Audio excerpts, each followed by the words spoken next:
Hi, it's Laura of Laura Reads Foxed Books, and these are your enrichment notes for Season 2, Episode 4, Chapter 4 of The Misdemeanors of Nancy. We have a couple of interesting topics to pull from this chapter, offhandedly mentioned by Nancy. The first is to answer the question you may have. I know I did, and I used to teach this stuff, but like 30 years ago.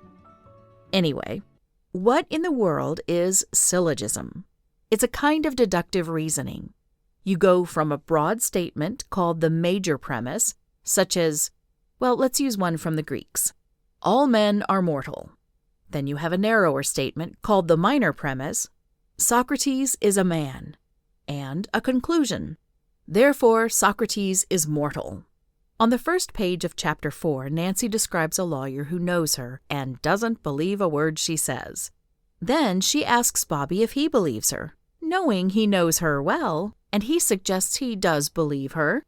Nancy argues that a syllogism has to be able to work backward as well, as in, Socrates is mortal.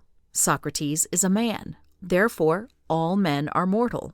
Or in the case of Nancy, Bobby, and this lawyer, the lawyer knows Nancy and does not trust her. Bobby knows Nancy and trusts her. Therefore, Nancy is not trust, then backwards, Nancy is not trustworthy. Bobby knows Nancy and trusts her. Therefore, the lawyer knows Nancy and The deduction is valid in that both premises are true. Subjective, but true. But the conclusion doesn't conclude because the premises are in opposition to each other. They don't work backward. But back to answering the question, a syllogism is a form of deductive reasoning you probably use more often than you think. It has a major premise and a minor premise that lead to a conclusion. Some syllogisms have more than two premises, and there are a variety of types of syllogisms. But we'll keep it basic here. Secondly, Nancy mentions a tribe in Africa where the men beat their women out of love? What? I don't want to even remotely condone such behavior. So I looked it up to better understand what was mentioned.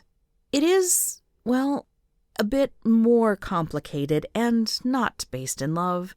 The Hamar tribe has a coming-of-age ritual where the single men first jump over a bull, then whip their women for the women to be able to demonstrate their loyalty, devotion, and pain tolerance.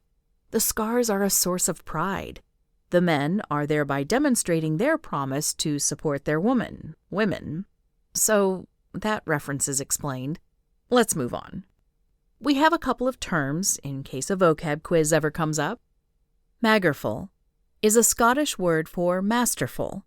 So where it is used, it is pretty easy to replace magerful with masterful, and you get an understanding of what Nancy means. But she twists and toys with the use of altruism.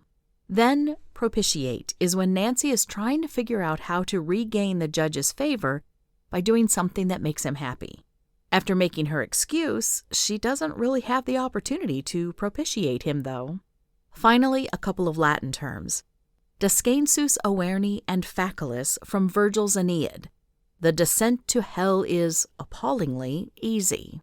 Nancy's lie was well-intentioned in not wanting to hurt the judge's feelings, but her good lie went wrong, didn't it? A lesson for all of us in this week's chapter. And that's about enough enrichment for this week, huh? Please feel free to add your own thoughts in the comments, and I'll see you in the next video.